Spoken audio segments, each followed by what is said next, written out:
everyone across the board is claiming, with their respective parties, that they have been either emotionally or financially damaged by everything that's going on, before they're getting called for this case. And that, of course, we know that the trial is going to be slated for next year. They're going to keep that date of next year, even though the judge kind of mentioned a little bit that he might be interested in pushing that date forward, because it seems like everyone across the board just wants it resolved. Did Blake Lively just try to outsmart the judge with a single letter? The court called, Brian Friedman making those statements to the media, trying to, as Blake Lively's attorneys would explain it, trying to potentially taint the jury pool by making these out of comments. What happened now is that the judge was actually pretty reluctant, to kind of issue a Rule 3.6. And from your clarification, Jesse, during that commercial break, that was more so just about ethics, but it was kind of interesting in the sense that it was a lot of back and forth inside that courtroom. So, as far as every statement that was made by Blake Lively and Ryan Reynolds' attorney, it was always countered by Justin Baldoni's attorneys. Well, they started it first. They began this first. Had this not happened, called it improper. Wayfair didn't even have to respond, and suddenly Blake's entire strategy looked shaky. But why risk so much on one document? And more importantly, what was she really trying to sneak past the court? Stick around, because the answer isn't as simple as filing paperwork. It's about playing chess with the rules and hoping nobody might be a lot lesser than it was before. But look, that website is still up and running.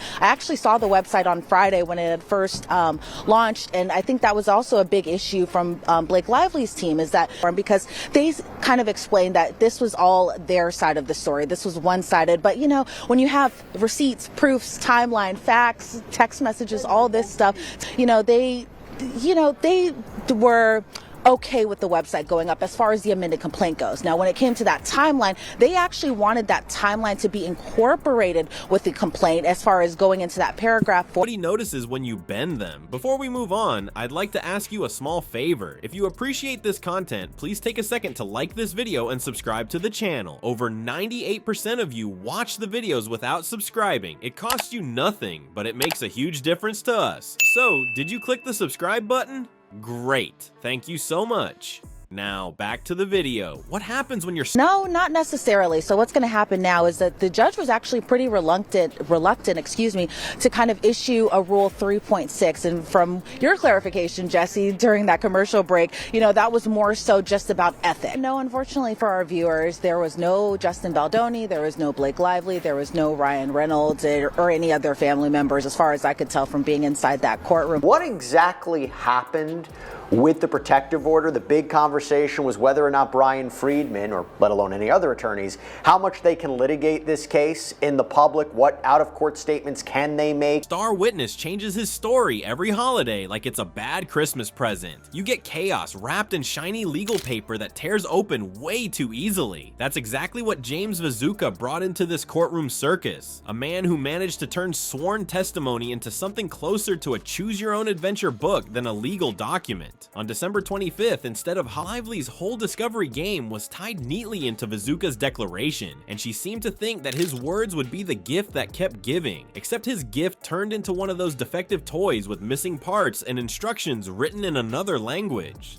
This wouldn't be an issue right now. So I think on their side, them being the Baldoni team, they're just kind of playing defense, right? Like, all of this started back in August, as far as we can tell. Honestly, all of it started back on that set of It Ends With Us, but go into effect so that way, as far as ethics goes. And this was something actually Baldoni's team wanted. They encouraged it. They came out here during that press conference and were actually pleased by the way that the hearing went. And so I think that a lot of things as far as going forward now, but it's a bunch of he said, she said, but the judge kind of wanted to stop the he said, she said. And as far as kind of making these statements out to the media, again, that Rule 3.6. Christmas declaration was supposed to set the stage. Blake needed it because her entire legal push hinged on him painting himself as both an insider and a victim. But here's the problem. When Vazuka speaks, definitions get blurry. He can't seem to decide if he experienced harassment or sexual harassment. Those two terms may sound close, but in court they are worlds apart. Harassment is bad, sexual harassment is worse, and mixing them up is like mixing mixing up Tylenol and tequila. Judges don't like when a witness flips the vocabulary because it signals they're not clear on what actually happened. And if the star witness can't keep his own story straight, what happens to the person relying on him? The answer isn't pretty. Then there's the issue of screenshots. At one point, Vizooka insists he never authorized his screenshots to be passed around like leaked selfies. Later, he seems fine with it, almost like he signed a permission slip when nobody was looking. Which one is it? Did he give the green light, or is he playing victim over digital receipts? Every time he shifts, the lawyers on both sides are forced to pause and figure out what story they're dealing with now. Imagine trying to defend your case when the witness testimony updates itself like a buggy phone app. Download the new version, open it up, and surprise, half the features have been replaced. The contradictions got so bad that his sworn declaration turned into a puzzle that didn't match. Pieces belong to two different boxes, and no matter how hard you tried to force them together, the picture never lined up. It's like watching someone assemble IKEA furniture with parts borrowed from 3 different tables. The end result wobbles, it creaks, and you wouldn't eat dinner off of it. A judge looking at something like that isn't thinking about justice anymore. They're just annoyed at having their time wasted. Every time Vizooka opened his mouth, it was like downloading the patch notes from a bad video game. Fixed minor bugs, added new lies, corrected spelling on old lies. And Blake actually hitched her legal hopes to this?